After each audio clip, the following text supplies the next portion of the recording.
The bar was called the Iron Horse, and it sat just outside the gates of Fort Carson, Colorado. It was the kind of place where soldiers went to forget the weight of their boots and the ache in their shoulders. The walls were covered with old unit patches, faded photographs, and a torn American flag signed by men and women who had served and moved on. The jukebox in the corner played country music too loud, and the air smelled like beer, fried food, and old wood. It was a Friday night in late September, and the place was packed.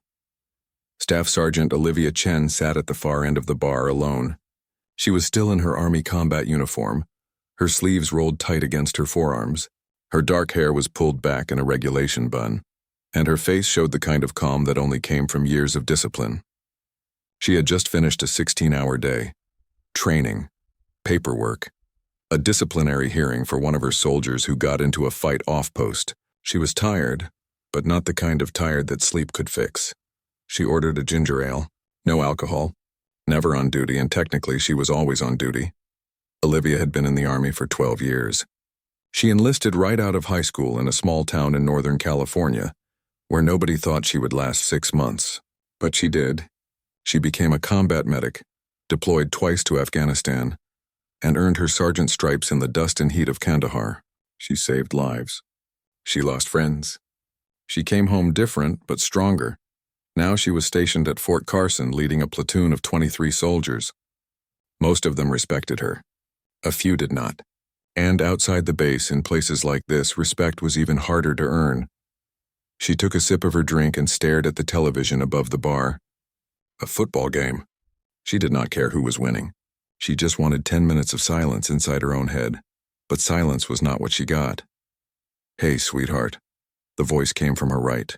She did not turn. "You lost or something?" Olivia kept her eyes on the screen.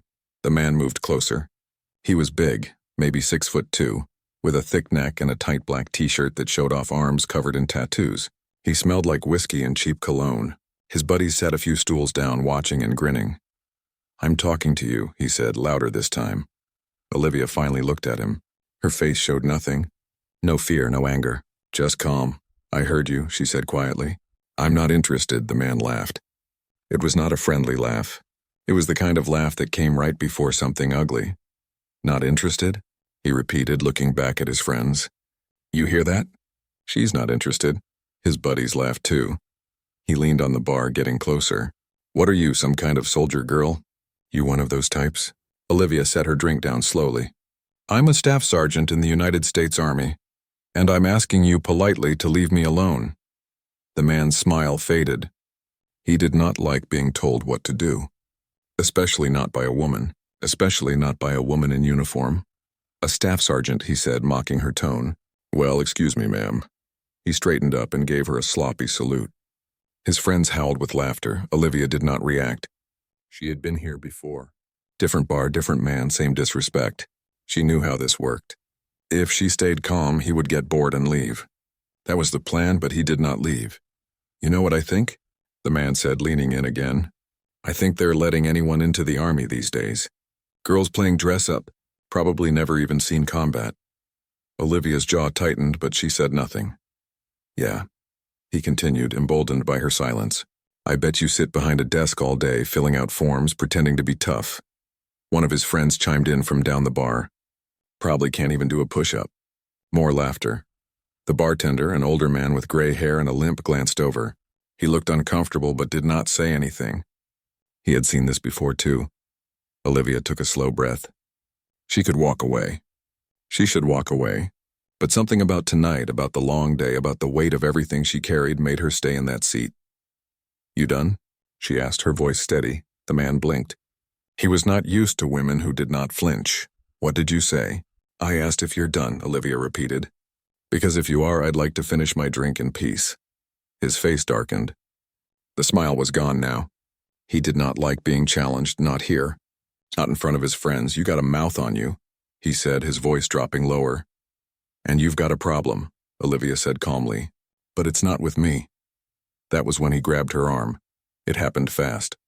His hand clamped down on her wrist, hard, pulling her toward him. His grip was strong, meant to intimidate, meant to hurt. "Maybe someone needs to teach you some respect," he hissed. Olivia did not panic. She did not pull away. She looked down at his hand, then up at his face. Her expression did not change. "Let go," she said quietly. "Or what?" He sneered. She did not answer. What happened next took less than 10 seconds. Olivia twisted her wrist inward, breaking his grip with a sharp, practiced motion. Before he could react, she stepped off the bar stool, pivoted her body, and used his own weight against him. Her movement was clean, controlled, and precise. It was muscle memory. Years of combatives training. Years of being underestimated. The man's feet left the ground. His eyes went wide. And then he was on the floor, flat on his back. Gasping for air, the bar went silent. His friends stared, frozen. And then the door burst open. 3 military police officers stormed in, hands on their belts, eyes scanning the room. They had been parked outside, responding to a separate call, but they heard the commotion. They saw the man on the floor. They saw Olivia standing over him, calm as stone. "What happened here?" the lead MP asked, his voice sharp. Olivia did not move. She just pointed at the man on the ground. "He grabbed me," she said simply. "I defended myself." The MP looked at the man, then at Olivia's uniform, then back at the man. "That true?" he asked the bartender. The bartender nodded. "Yes, sir." He grabbed her first. She didn't start it. The MP's expression hardened. He looked down at the man, who was still trying to catch his breath. "Get up," the MP ordered. The man struggled to his feet, humiliated, his face red. "You just assaulted a non-commissioned officer of the United States Army," the MP said coldly. "You're coming with us." The man's mouth opened, but no words came out. His friends said nothing. They just looked away. The MPs cuffed him and walked him out. The bar stayed quiet. Olivia sat back down, picked up her ginger ale, and took a sip. Her hand did not shake, not even a little. The next morning, Olivia woke at 500 hours, same as always. Her alarm did not go off because she did not need one. Her body was trained to wake before the sun. She lay in her small apartment just outside the base, staring at the ceiling for a moment, letting the silence settle around her. Last night played back in her mind. The bar, the man, the MPs. She had gone home right after, no drama, no explanation to anyone. She did not need applause. She did not need witnesses. She had done what she was trained to do, and that was enough. But she knew it would not end there. It never did. She got up, put on her PT uniform, and went for a run. 5 miles through the cold Colorado morning, her breath coming out in clouds, her boots hitting the pavement in a steady rhythm. Running cleared her head. It always had. By the time she finished, the sun was just starting to rise over the mountains, painting the sky in shades of pink and gold. She showered, changed into her ACUs, and headed to the base. Fort Carson was massive. Thousands of soldiers. Dozens of units. Olivia's platoon was part of the 4th Infantry Division, and they were in the middle of pre-deployment training. That meant long days, high stress, and zero room for mistakes. She had a briefing at 800, rifle qualifications at 1,000, and a counseling session with a private who could not seem to show up on time. She parked her truck near the company headquarters and walked inside. The hallway smelled like coffee and floor wax. Soldiers passed her, some nodding respectfully, others barely looking up. She made her way to her office, a small room with a desk, a filing cabinet, and a window that looked out onto the motor pool. She had just sat down when there was a knock at the door. "Enter," she said. The door opened, and in walked First Sergeant Malcolm Hayes. He was a tall man in his mid-40s, with a shaved head and a presence that filled the room. He had been in the Army for over 20 years, and he ran the company with an iron fist wrapped in respect. Olivia admired him. He was fair, tough, and he did not tolerate nonsense. But this morning his face was serious. "Staff Sergeant Chen," he said, closing the door behind him. "First Sergeant," she replied, standing. "Sit," he said, motioning her down. He pulled up a chair and sat across from her. For a moment he just looked at her like he was deciding how to start. "I got a call this morning," he said finally. "From the MP station." Olivia nodded. She had expected this. "They told me what happened last night at the Iron Horse." She waited. "They said a civilian grabbed you, you put him on the floor. 3 MPs took him away." He paused. That about right? Yes, First Sergeant. He leaned back in his chair, studying her. You hurt? No, First Sergeant. Good. He was quiet for a moment. Then he said, The man you dropped? His name is Derek Hastings. He's a contractor. Works supply logistics on post. And apparently he's got friends. Olivia's stomach tightened, but her face stayed calm. What kind of friends? The kind that make noise, Hayes said. He filed a complaint this morning. Says you assaulted him without provocation. Says you used excessive force. Says he was just trying to talk to you, and you attacked him. Olivia's jaw clenched. That's a lie. I know it is, Hayes said firmly. The MP's already reviewed the bartender's statement and the security footage from the bar. It's clear as day. He grabbed you first. You defended yourself. You did nothing wrong. She exhaled slowly. So what's the problem? Hayes rubbed his face. The problem is that Hastings has connections. His uncle is some retired colonel who still has pull with the garrison command. And now there's pressure coming down to investigate the incident fully. He said the last part with air quotes, his tone bitter. Olivia felt a familiar anger rising in her chest. She had been here before too. A woman in uniform defending herself, and somehow she was the one under scrutiny. So what do they want from me? She asked. They want a statement. They want you to go on record, and they want you to meet with the JAG office on Monday. JAG, Judge Advocate General, military lawyers. For what? Olivia asked. I defended myself. That's it. I know, Hayes said. But they're going to make this a thing. You know how it works. Optics, politics, a contractor complains, and suddenly everyone's worried about liability. Olivia stood and walked to the window. She looked out at the rows of Humvees and trucks, at the soldiers moving between buildings, at the mountains in the distance. I didn't do anything wrong, she said quietly.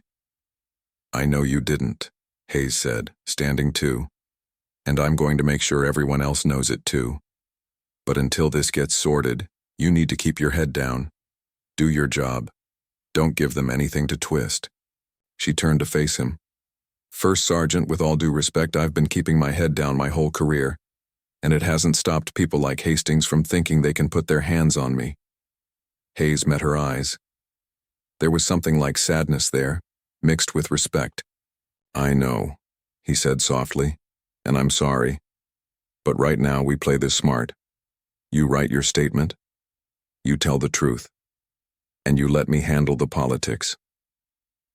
Olivia nodded, even though every part of her wanted to fight this head on. Roger, First Sergeant. He put a hand on her shoulder. You're a damn good NCO, Chen. Don't let these clowns make you forget that. I won't. He left, and Olivia sat back down at her desk.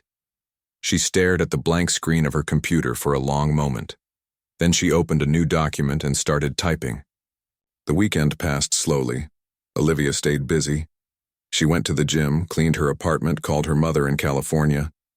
Her mom asked how she was doing, and Olivia said she was fine. She always said she was fine. On Monday morning, she reported to the JAG office as instructed. It was in a different building on post, sterile and quiet, with polished floors and fluorescent lights.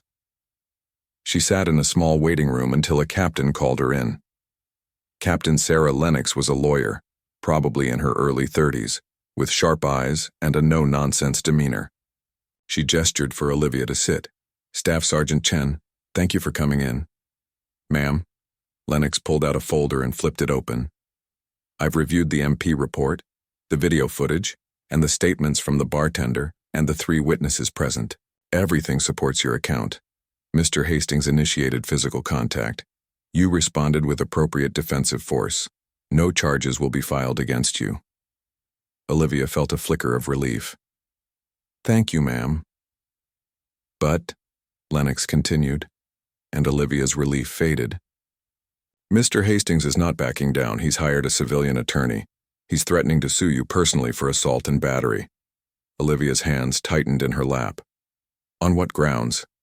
He claims you humiliated him, that your response was excessive, that you caused him physical and emotional harm. Lennox's tone made it clear what she thought of that claim. Can he do that? Olivia asked. Technically, yes. Anyone can file a lawsuit. Whether it goes anywhere is another story. But it's going to be a headache, for you and for the command. Olivia took a breath. So what do I do? Lennox leaned forward. You do nothing. You let us handle it. You don't talk to him. You don't talk to his lawyer. You don't talk to anyone outside the chain of command about this. Understood? Yes, ma'am. Lennox studied her for a moment. Off the record? Olivia nodded. You did the right thing, and I'm going to make sure this goes away. But these things take time. So stay sharp, stay clean, and don't let him get in your head. Olivia stood. Roger that, ma'am.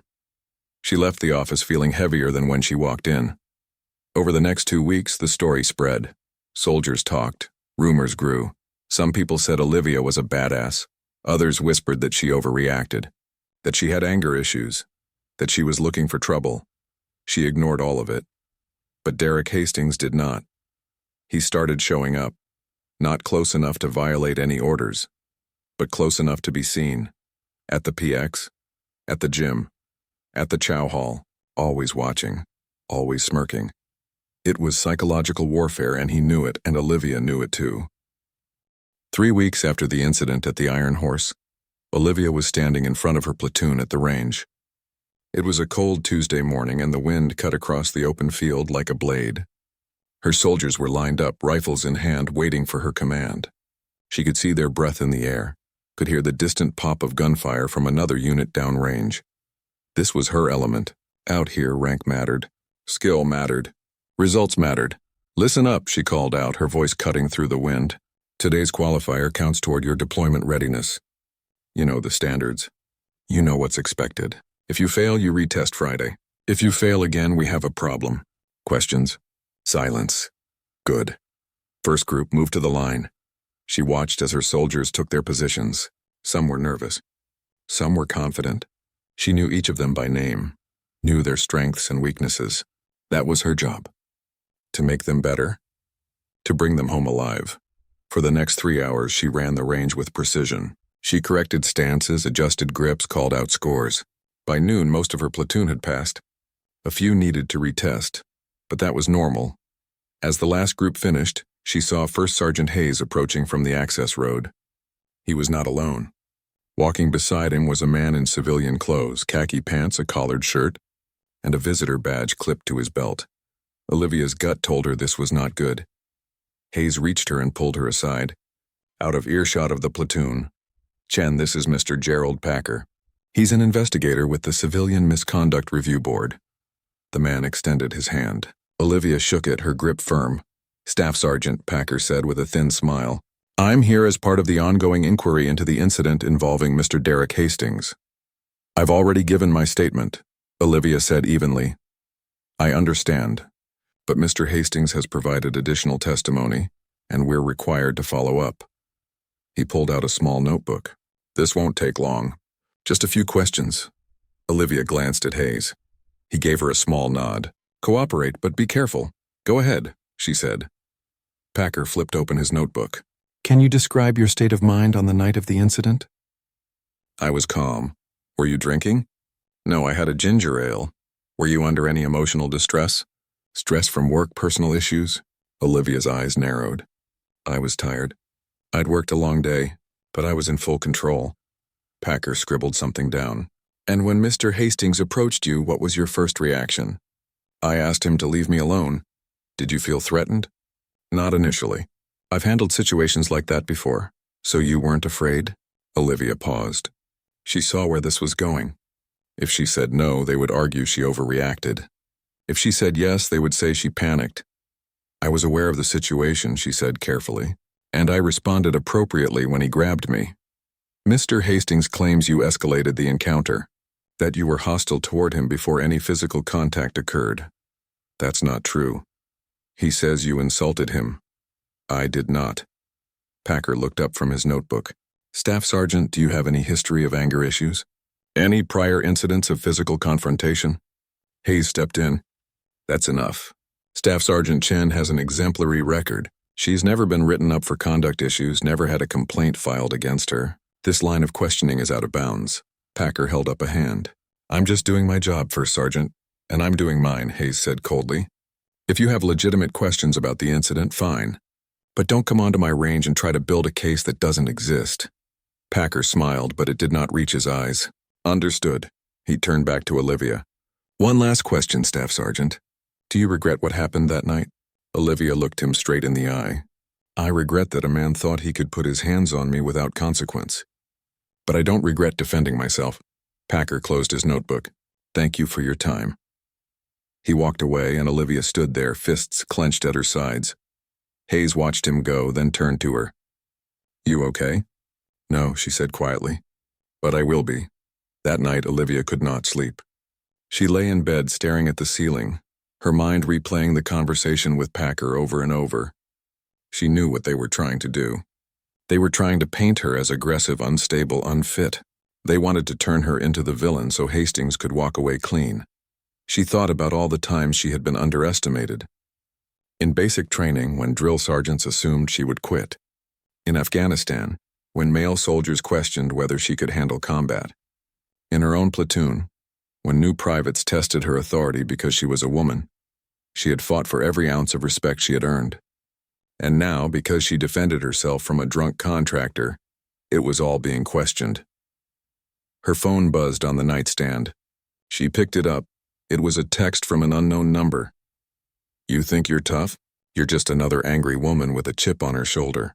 Drop the act before you get hurt, her heart pounded. She stared at the message. She did not recognize the number. But she knew who it was from, Hastings or someone working for him. She deleted the message and set the phone down. She would not respond. She would not give him the satisfaction, but sleep did not come easy that night. The next day, things got worse. Olivia arrived at her office to find a formal letter waiting on her desk. It was from the garrison commander's office. She opened it, her hand steady, and read, Staff Sergeant Olivia, Chen is hereby placed on administrative leave pending the outcome of the Civilian Review Board's investigation into allegations of misconduct and excessive use of force. Her vision blurred for a moment. Administrative leave. That meant she could not lead her platoon. Could not be on the range. Could not do her job. She read the rest of the letter. It was dressed up in legal language, but the message was clear: stay home, stay quiet, and let them decide your fate. She sat down slowly, the letter still in her hand. There was a knock at the door. Come in, she said, her voice flat. It was Specialist Jenny Ortiz, one of her soldiers, young, eager, and loyal. She stepped inside and saw the look on Olivia's face. Sergeant Chen, you okay? Olivia folded the letter and set it aside. I'm fine, Ortiz. What do you need? I heard some talk. People saying you got suspended or something. I wanted to check on you. Olivia's throat tightened, but she kept her voice even. I'm on administrative leave, temporarily. It's just paperwork. Ortiz looked worried. That's bullshit, Sergeant. Everyone knows what happened. That guy grabbed you. You didn't do anything wrong. I know. So why are they doing this to you? Olivia met her eyes. Because the world doesn't always work the way it should, Ortiz. But that doesn't mean we stop doing what's right. Ortiz nodded, but she still looked angry. Is there anything we can do? Yeah, Olivia said. Keep training. Keep your head in the game. I'll be back. Ortiz stood there a moment longer, then saluted. Roger, Sergeant. She left, and Olivia was alone again. For the next week, Olivia stayed home. She was not allowed on base except for appointments. She could not see her platoon. Could not do her job. It felt like punishment, even though no charges had been filed. She spent her days working out, reading, and waiting. Waiting for someone to make a decision. Waiting for the truth to matter. But on the 8th day, something changed. She got a call from Captain Lennox. Staff Sergeant Chen, can you come to my office? Today, as soon as possible. Yes, ma'am. Is something wrong? There was a pause. No, actually something's very right. Just get here. An hour later, Olivia sat across from Captain Lennox, her pulse racing. Lennox slid a folder across the desk. Read this. Olivia opened it. Inside were printed screenshots. Text messages, emails, all from Derek Hastings, sent to friends, to his uncle, to his lawyer, and in every single one he admitted it. I was just messing with her. Didn't think she'd flip out like that. Yeah, I grabbed her arm. So what? She's a soldier. She can handle it. My uncle says we can bleed her dry in court. Even if we don't win, we can make her life hell. Olivia's hands trembled as she read. Not from fear. From fury. Where did you get these? She asked. Lennox smiled. Let's just say someone on Hastings' legal team got a conscience. These were turned over anonymously, and once we had them, we forwarded them to the MP investigation and the review board. Olivia looked up. And as of 1 hour ago, all allegations against you have been dropped. The review board closed the case. Hastings' lawsuit has been withdrawn, and he's been banned from Fort Carson indefinitely. Olivia exhaled, a wave of relief crashing over her. You're cleared, Staff Sergeant, Lennox said. Completely. Olivia closed the folder. Her voice was quiet. Thank you, ma'am. Don't thank me. Thank the truth. Olivia returned to duty the following Monday. She walked through the gates of Fort Carson with her head high, her uniform crisp and her heart steadier than it had been in weeks. The morning air was cold and clean, and the mountains stood tall in the distance, silent witnesses to everything she had endured. When she arrived at her company headquarters, soldiers were already gathered outside. Word had spread fast. They knew she was coming back, and they were waiting. As she stepped out of her truck, Specialist Ortiz was the first to approach. Behind her were a dozen others from the platoon. They did not salute. They did not say anything at first. They just stood there, and then one by one they started clapping. It was not loud or showy. It was steady, respectful, real. Olivia's chest tightened. She was not used to this. She had spent so long fighting alone, proving herself alone, that she had forgotten what it felt like to have people stand with her. She nodded once, her jaw firm, and walked past them into the building. First Sergeant Hayes was waiting inside his office. When she knocked, he stood and motioned her in. Welcome back, Staff Sergeant.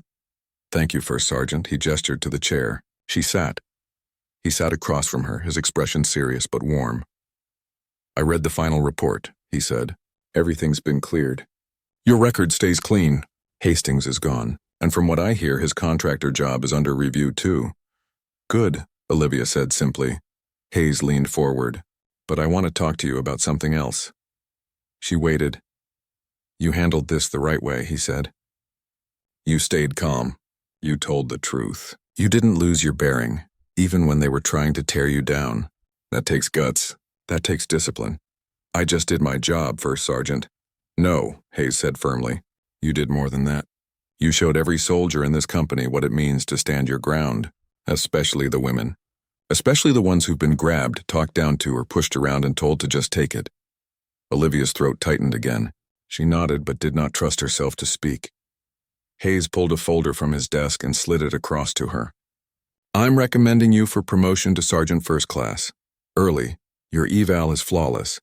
Your PT scores are top tier, and after what you just went through, there's no question in my mind that you're ready. Olivia blinked. First Sergeant, Don't argue with me, Chen. You've earned it. She opened the folder and scanned the paperwork. Promotion. Leadership development. Selection for the Advanced Leaders course. It was everything she had been working toward for years. Thank you, First Sergeant, she said quietly. He smiled. Now get back to your platoon. They've been waiting for you. Olivia spent the rest of the day doing what she loved, leading. She ran her platoon through land navigation drills, reviewed maintenance logs, and sat down with each soldier to check in. Some asked her how she was doing. She told them she was fine, and this time it was true.